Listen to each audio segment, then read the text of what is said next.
let's cut to the chase. You need a 2025 makeover, and I'm here to help you with that. If you're new here, I'm Ayana Charles, and this is a personal development channel where I will be helping you unlock your true potential. Now, let's get on with the video.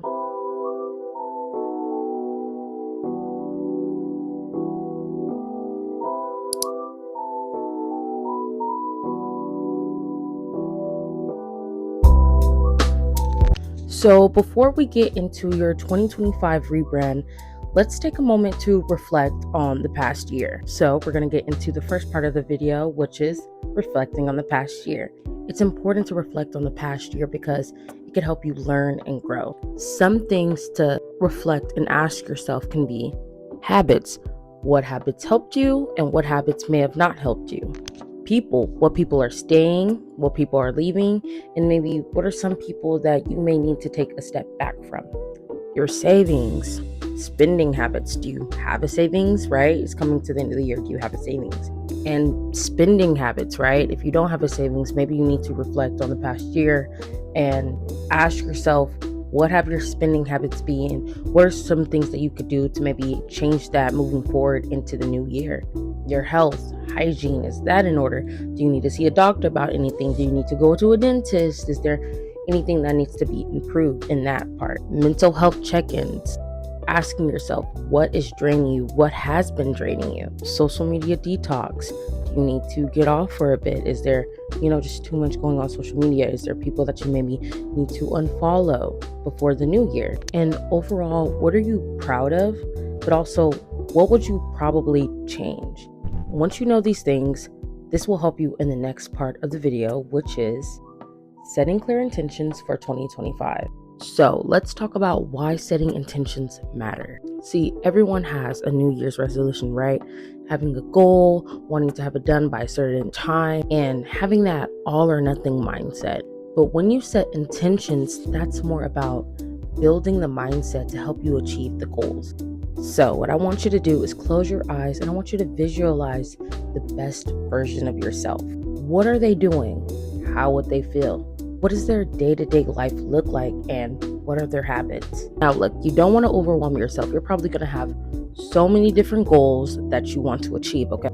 So what I want you to first do is figure out your top 3 or 4 goals for the year. Is it getting a new job?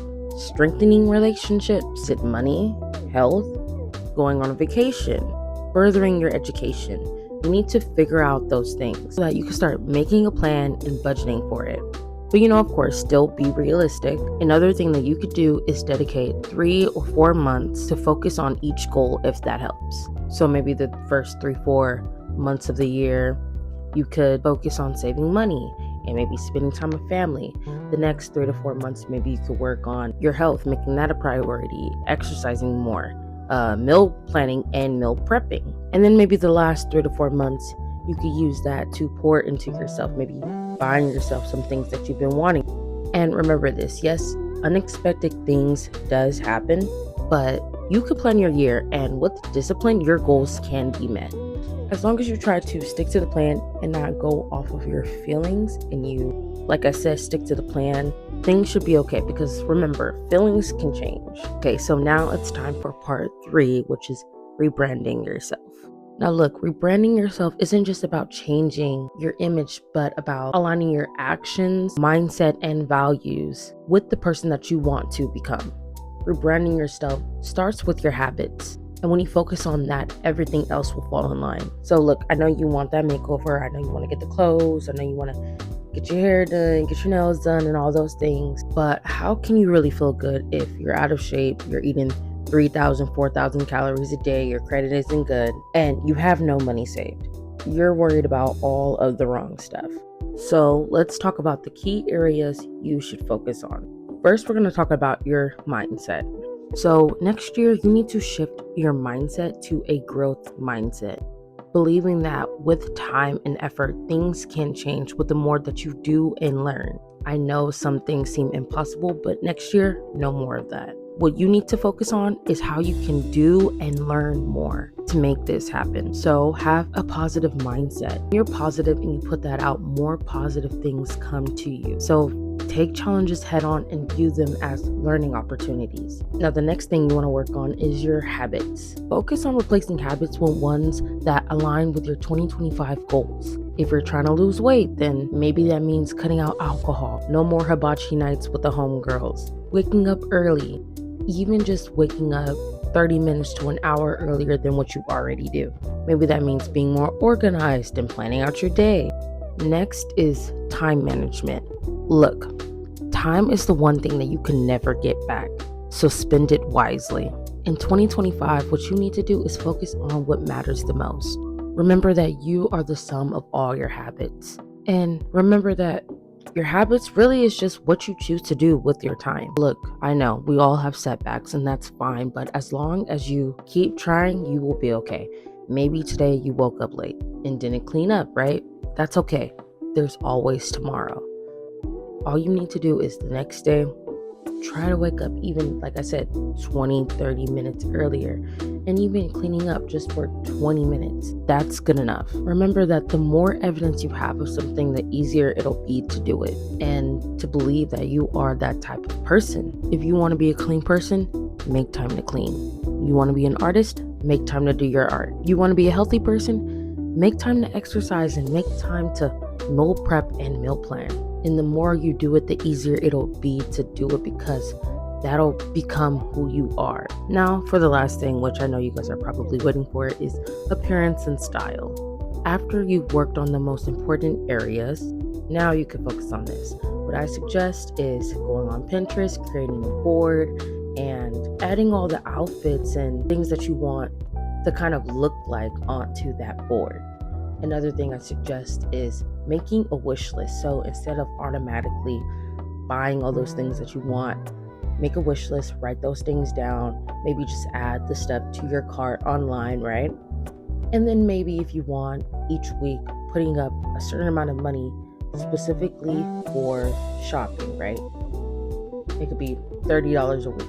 By the end of the month, you'll have $120, right? By that time, you could look at your wish list and see what it is that you really want to buy, because sometimes in the moment you want something and then you end up spending the money and then you don't even really wear it. So this is just to help you stop yourself from spending unnecessary money and help you so that you can buy things that you're actually going to wear and things that actually align with your style. Plus, you might end up finding something that you like even more than the thing that you bought. So this helps with, like I said, just not spending any unnecessary money that you don't have. Create a vision board, maybe of your style if you want to get an actual board. Or like I said, you could just do the Pinterest thing. And then, each month, if you want, you could just focus on a certain area of things that you want to buy. So maybe you're putting away $30-$20 each week specifically for you to buy something, right? And at the end of the month, that money that you put up, you could focus on buying skincare and stuff. And then the next month, you could focus on buying makeup and things like that. Each month, just focusing on, a certain thing, putting up a certain amount of money for it. Now for part 4, embracing growth. It's important to embrace change. Growth often requires you to step out of your comfort zone, trying new things and being adaptable. Stepping into this new version of yourself may feel hard, but each small thing you do is leading you to become your dream self.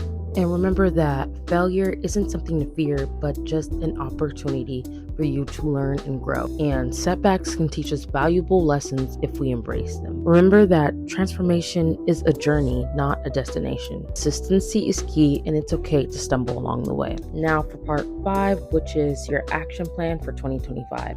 This part will be a bit brief. Like I said, what you can do is break down your goals into 3 or 4 main goals. Those goals that basically, no matter what, if you don't get anything else done, these are the 3-4 things that you want to get done in 2025, right? Break those goals down, and then each 3 to 4 months of the year, focus on a certain goal. If you're trying to focus on just getting healthy, right? Then, like I said, focus the 3 or 4 months, however you want to do it, 4 months, focusing on that goal of getting healthy, meal planning, right? Not going out to eat a lot, right? Set your year up like that. Remember to track your progress, whether you want to do that in a journal, use a habit tracker app or book, do that as well. And if you haven't already, creating a 2025 vision board. You can even do it next year. It's never too late to start that. And remember to do weekly or monthly check-ins with yourself to see if you've gotten closer to your goals. And if you haven't, figuring out why you haven't and what you could do to change that in the next month. Lastly, try to stay motivated by surrounding yourself with supportive people and remembering to celebrate the small wins. Finally, we have reached the end of this video. Remember, this video was made to help you reset and rebrand yourself for 2025 so you can step into the year as your best self. Remember to take action and reflect on what you want to leave behind this year and commit to being intentional about your growth. If this video helped you, please leave a like and subscribe. And comment down below, what are your goals for 2025 and what do you plan on doing to become more intentional about your goals? Share this video with anyone you think might find this helpful. And remember that 2025 is your year, so make it count. Until then, I'll talk to you guys in the next video. Bye.